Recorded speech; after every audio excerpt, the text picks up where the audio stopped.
copier RFP went to the Budget Committee last night. Revisions were made based on that meeting. The revised copy was sent out to everyone today. Essentially, our current copier contract is up June 30th, so we are going out to bid. We're looking to get proposals for both 4- and 5-year contracts, and have the option, to see what is going to be best for the district. We are looking for all of the vendors to essentially come in, assess the district's needs, assess the district's usage, and make the best recommendation for the copiers. We are looking to try to expand the footprint of the copiers, so we want to increase from 42, but also be strategic in that. We've asked for, they do need to be all new machines. We will not accept any refurbished machines.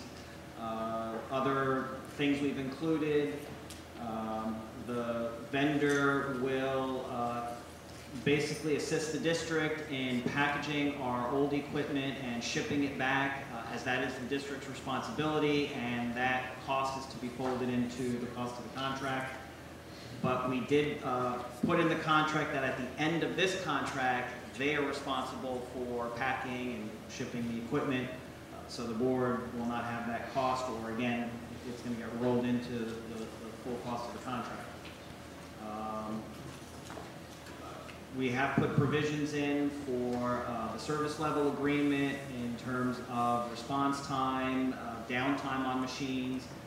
We do have a provision that if a machine has too great of a downtime, they are going to be required to bring in a new machine, take the other one, fix it, bring it back, whatever, but we are asking for certain uptime guarantees. Those are the highlights. If there's any specific questions, I do believe I got all of the grammar and spelling errors taken care of, except for 2 that was pointed out this morning. Any other questions, Ken? Well, we reviewed this at budget last night. I did go over the copy you sent out today. To me, it appeared you hit all the high notes. I have to leave it for the grammar Nazi to take care of that end that not my forte. But as far as what the requests were, as far as downtime, the changing of the wording for the packaging and shipping, I think we hit it all. Thank you. Another recommendation, which I did put in there, was we are asking that there be no machines below 50 pages per minute. And all copies are fixed. Yeah. So that way there, for the term of the contract, whether it's 48 or 60, we guarantee our pricing. So there's no fluctuations.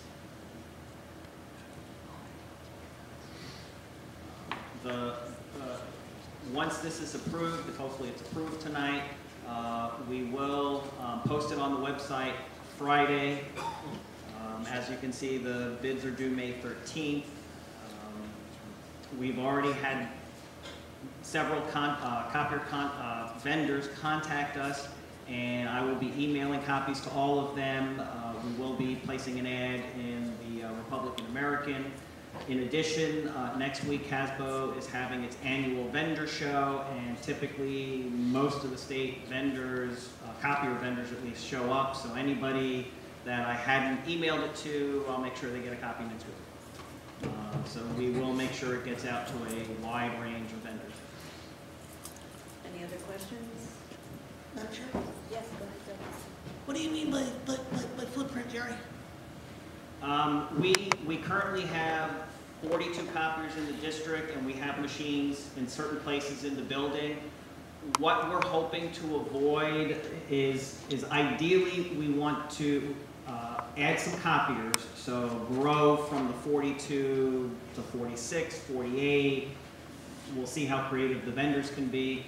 And we want to prevent any kind of issues where if currently somebody is on the second floor and they have to walk all the way down the hall, down the stairs, halfway down the first floor to get to the nearest copier, we want to eliminate that. So we want to make them more convenient. for the high volume types of projects. We're not eliminating printers. We do have printers in the district. The majority of them are mostly in offices, secretaries, administrators, people who have the need to print individual copies. The idea of expanding our copiers is to provide more access for the teachers and to make it easier for them to get to wherever their copies are printed. Thank you. Anything else? Okay, review and discussion of IT service contract.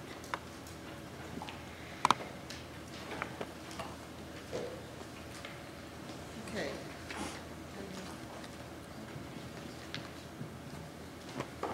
Okay, in keeping with our policy of trying to keep up with all of our contracts and making sure that we're following all of the terms and paying attention to deadlines and what have you, we just wanted to bring to your attention that there is a May 1st deadline in the current contract, Article 1, Section 1.2.2, that basically says that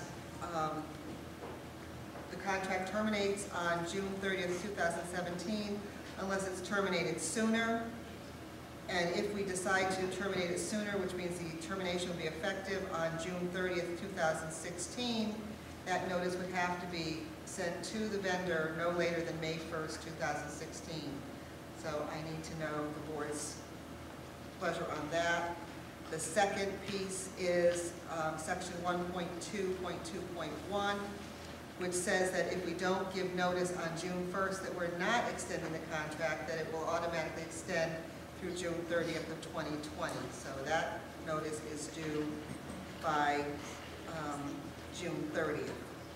So we just have two dates that are prominent in this contract, and we just want to make sure to bring these to your attention and for you to let us know what your pleasure is. Any discussion on this? Dan? Well, as I was instrumental in the first round of this, I have a lot of thoughts on the project, but I think the original process we had in place was to do a 3-year contract, go out to bid after 2. And that's the way it should stay for right now. I've heard no complaints from administration. Everything over the last 6 months has been working very well, unless somebody's willing to correct me on that. I have not heard anything. But I'm not. Oh, please do. No, if you were wrong, I'd be willing. But what I really want to do is I want to make sure that we get the notice to the vendor, we're not auto-renewing. We then go out, make sure the bid's out by, at the latest, the end of August. We have the bids in and reviewed before January. Because you're going to need about 6 months to prep for somebody to take over if it switches vendors or we decide to go a different direction. But that's a logical timeline that gives everybody enough time to prep for it. Ken and then PJ. I just wanted to make sure that, to clarify on Dan's statement, it's to keep the contract in place for 3 years, but use the 3rd year as the RFP time.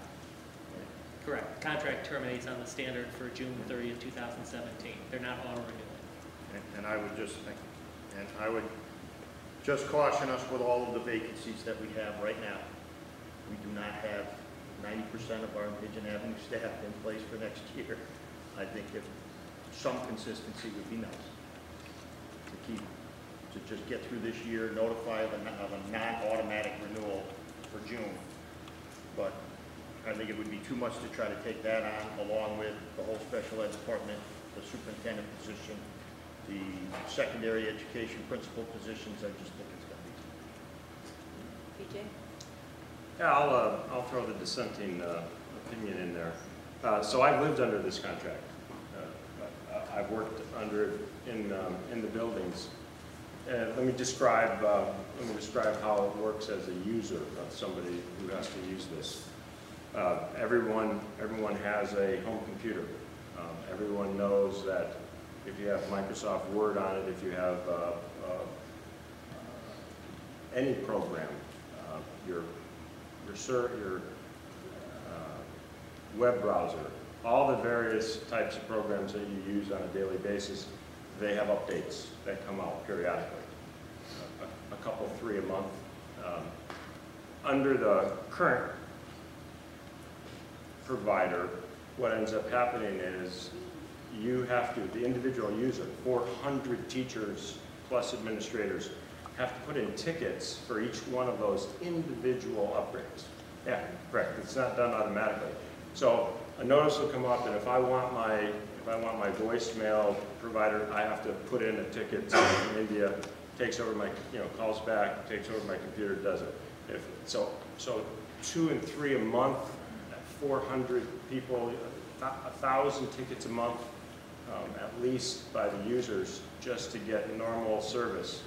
Everywhere else I've ever seen those types of things happen automatically. So it's just an indicator. It's just an indicator in my mind as a user that this contract isn't centered on the people who use the equipment. It's not. It's more technology based than it is user based. And so for that reason, and for other, from sitting here and listening in the past, I've heard that the last superintendent signed this contract without the express approval of the board, that they weren't, and so last time you didn't have ownership of this, in the sense that it was signed without you absolutely wanting to go forward or giving approval to go forward. If you vote to continue it, even for a year, now you own it, and I'm not going to own this contract. I'm not going to own it for the contract, and I'm not going to own it as someone who has had to use it. I'm not going to vote for this, even for this mechanism. Ken and then Jim. Just for clarification, the superintendent was directed to sign it in June of 2015, and it did not get signed. It was at the board's direction to sign it 1 year prior to when it was actually signed. So the board did own the contract, the board voted and approved the contract. Okay. So it was not done without the knowledge of the board. It was done a year later without the knowledge of the board. So we did approve the contract that was eventually signed. We were under the understanding it was signed when we gave the permission or the directive back in June of the prior year. Jim? Just for clarification, we're not approving the 1 year. The 1 year's already there. We have no choice. It's the end of the 3rd year. So we're not approving any 1 year. All we're doing is we're making a decision to have the contract be renewed or go out to bid. And There's two There's two pieces to different this. pieces. We have the May Pieces. 1st and the Correct. June 1st deadline. right. So we're not extending anything. We're just up to the 3rd year, which happens to be June of next year. Correct. Right. If you wanted to take any action, it would be action to not fulfill the final year by May 1st. The June 1st is just to say, we're putting it out to bid, whatever we're doing, so it doesn't go into an automatic 3-year renewal. Which is what I prefer, not to auto 3 year. And I do understand that. I'm on the first action item to terminate it at the end of this fiscal year. I would vote to terminate it at the end of this fiscal year, bring it back in-house. And I understand that that's a lot of work, and I understand that that's a heavy lift, but this is a huge number, in the range of $400,000. With this company, with the service that they provided, I'd go with crayons and paper before I'd want to live under it for another year. Does anyone else have any questions? I am going to ask the administration the feasibility of putting something in place by July 1. I think we talked about it briefly at budget, but My own personal opinion, based on the fact that we don't have an approved budget yet, and we're still going to be working on getting the budget together, plus we have to start looking at special education to get some of those programs in place and put together in order to realize some of the savings that we're anticipating. I don't see any way that we could do a switch over to a whole new IT vendor at this juncture And although not perfect, I can't really say that the service has been what I would deem unacceptable. So that's just my opinion on that. I think Dan already mentioned it as far as what a normal bid process would take, and it's a 6-month process. If the decision tonight is we're gonna go out to bid, we would have 2 months to put together an RFP, post the RFP, give vendors an opportunity to put together bid proposals, review those bid proposals, select a vendor, and arrange for some type of transition, because you can't have one vendor walk out the door and a new vendor walk in the door the next day. There's no way they could handle it. 2 months just isn't enough time. As far as bringing it in-house, we would have the same issues. We would have to determine the positions we need. We'd have to post those positions. We'd have to interview. We'd have to hire staff. And we would have to bring that staff in this year, this fiscal year, because again, we would have to have some type of transition. You could not expect our own IT director, our own technicians to walk in the door and just, you know, start working on the servers and start working on everything else. It would be unbelievably difficult, and again, where we don't have all of our full staff, it would be an impossible task. Using the 3rd year and taking a year to do a proper RFP process and putting a proper transition process in place would meet the needs of the district. We wouldn't have issues. And I do want to echo what Linda said. Since I've been here, my relationship with Protected Harbor has been very well. They've been extremely responsive. They've provided me a tremendous amount of help with the E-rate bids, with any other issues. I must be an exception because I've never had to put a ticket in for updates. My stuff gets updated, so I don't know, maybe they're catering to me. But again, you know, my opinion would be 2 months just is not sufficient time to put any other solution in place. Any other discussion? And my only comment on this is, I don't actually think the board knows what direction we want to go in for this. We've talked about in-house, we've talked about outsourcing. I would be concerned about rushing into an RFP and being stuck into 3 years of something else, even if it was with someone else that we don't actually want. I would rather see us take the year, figure out what we're doing, send out the notification that it's going out to bid, and really decide what we're going to do next year for our IT services going forward. During that bid process, anyone can bid on it, but I just think rushing into this is going to be short-sighted.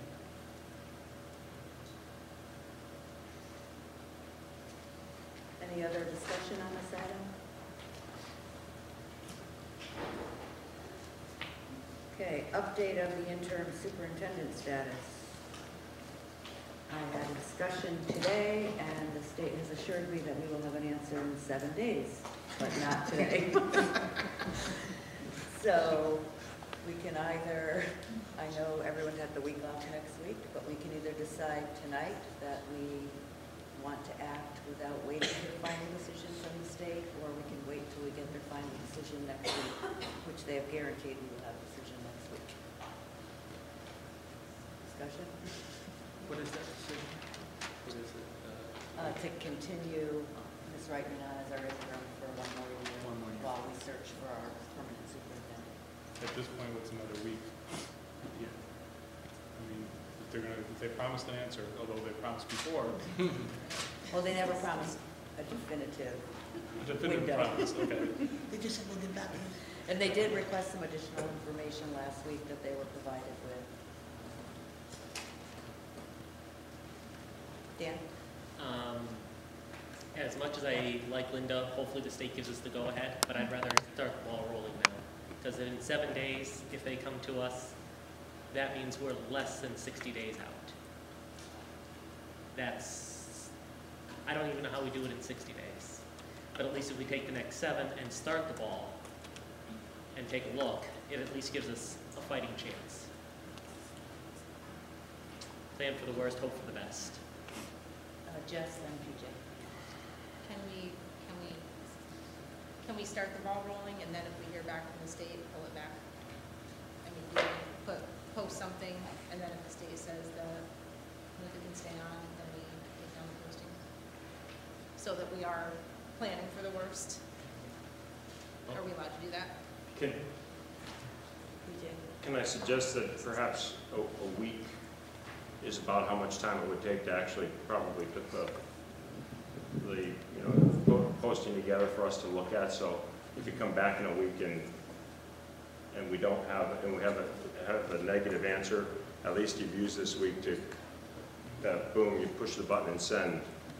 So in a week you can push the button and send, but don't push that button. My suggestion might be don't push that button for a week. Have it ready, maybe send it to us so that we can look at it, but not. I know we've tasked everybody else. I have no idea if you're underwater, how underwater you are. I'm asking, I'm curious. Well, actually, let's get a feel for where everybody is on this first, and then we'll decide a direction. Ken?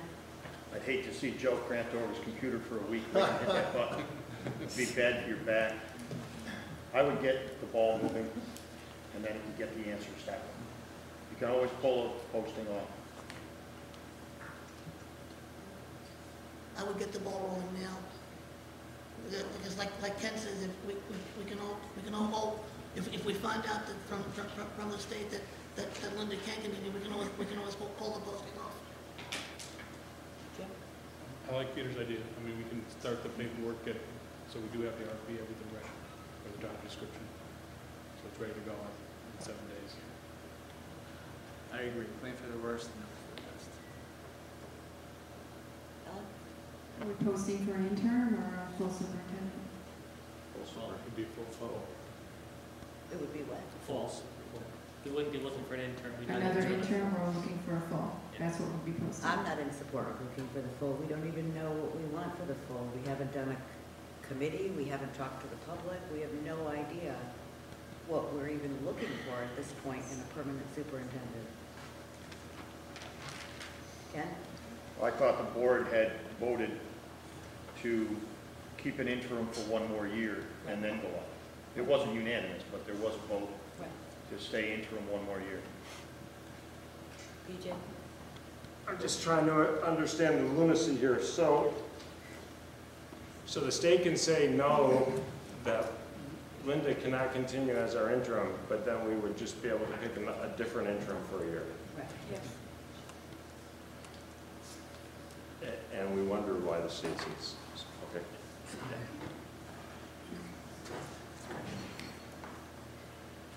Any other comments on that? Where people, I mean, we did vote to have an intern for another year. With the understanding that we'll be looking for the superintendent, but.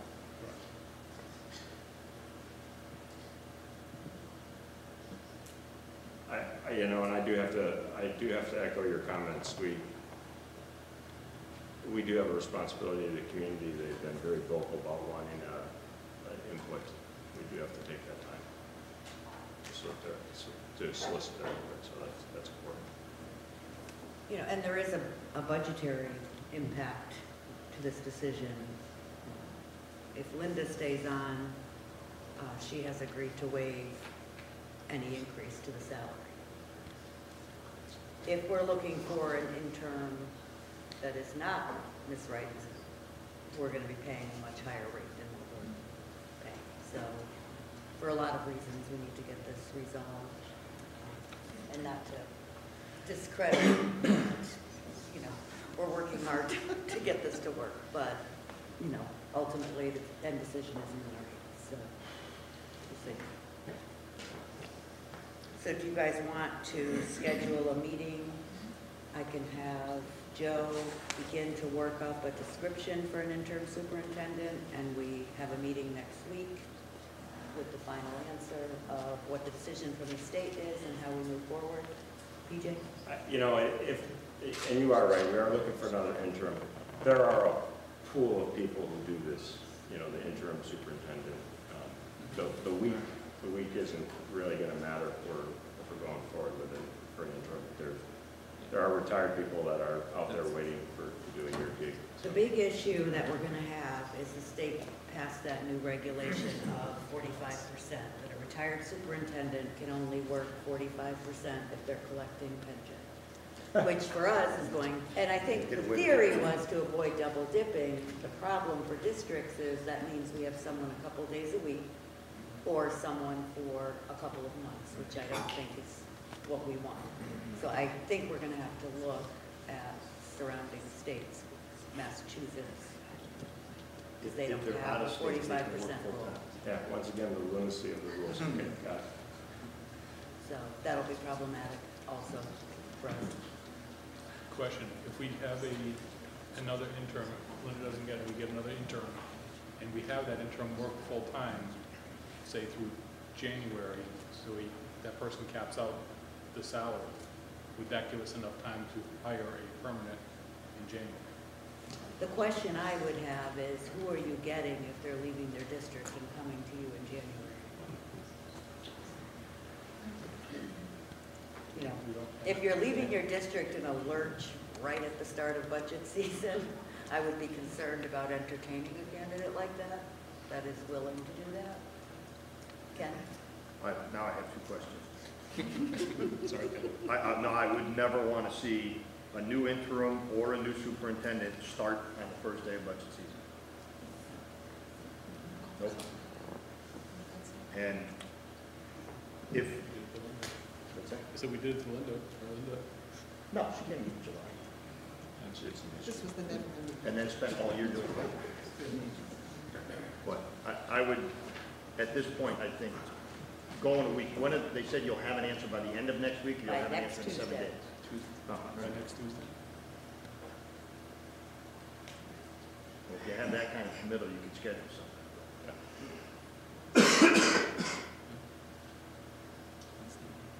I withdraw my, I'll wait a week.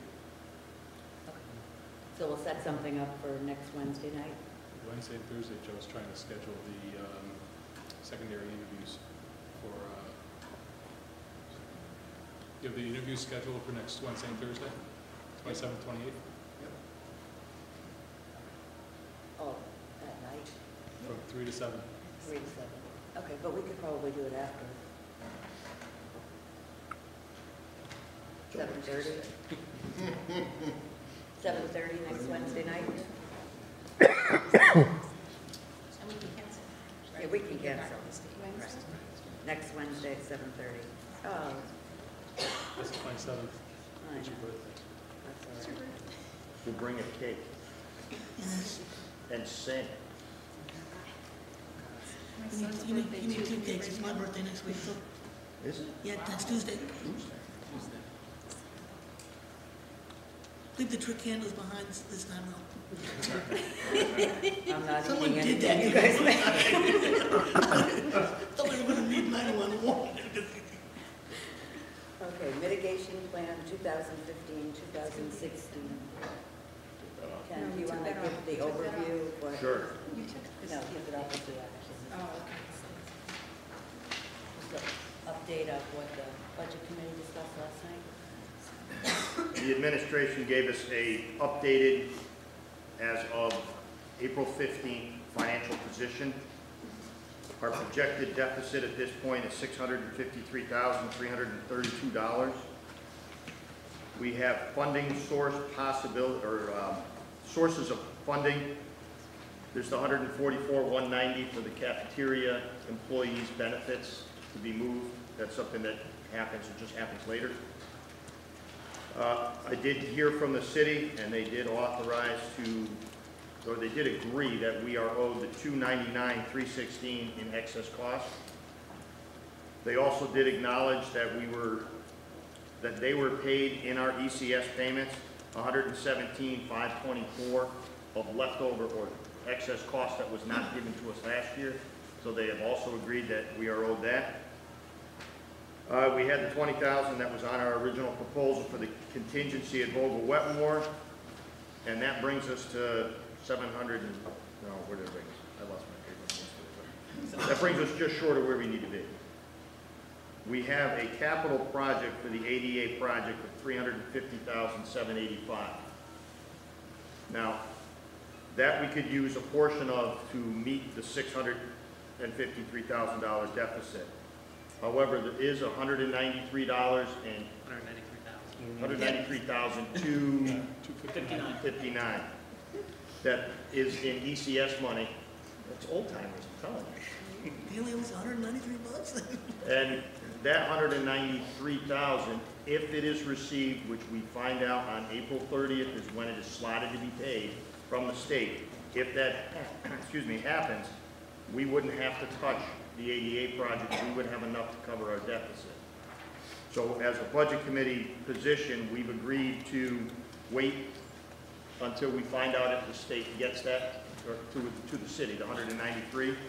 If they do, so far we're in good shape. If not, we know that we have, not counting that $193, we have $931,000 with that ADA project at our disposal to cover any shortfall, which is right now projected at $653. So we agreed to let the administration continue forward because we have the funds available if needed. And we also did discuss it at length, what would be impacted or what projects in next year would be impacted to make sure this ADA project goes forward. So we have other options in there, but for right now, we seem to be in solid shape. So we brought it forward for discussion. Any questions? PJ? And just in fairness to the public for information purposes, that 653 figure is based on us holding back $222,873 in insurance payments, paying it at only 100%. So if for some reason that is disapproved or we have to make that up, our budget shortfall increases by $222,873. That puts it pretty tight. So there, just want to make sure it's out there for the public to know. Any other discussion on this? Dave, you're a busy guy tonight. Boiler HVAC maintenance. Okay. In front of you is the new sheets with the corrections that were suggested by the Budget Committee last night. The pages are numbered. We put the travel time in there on page 4. Response time penalty on page 4. Filter changes are on page 7. There was a change on page 1 about the walkthrough. I could read the changes to you or leave them in there. And there is one, just so there is one typo on this. It's on page 4. That T missing? There's a T missing there. Okay, I do apologize. Let's see if anyone has questions first. Yep, Everyone got absolutely. it today to read. Is there any questions on this? No, the changes are made. No questions? Thank you. Moving along, I'm going to entertain a motion to go into executive session to discuss the administrator's contract. So moved. Second. Inviting in Joe and Linda.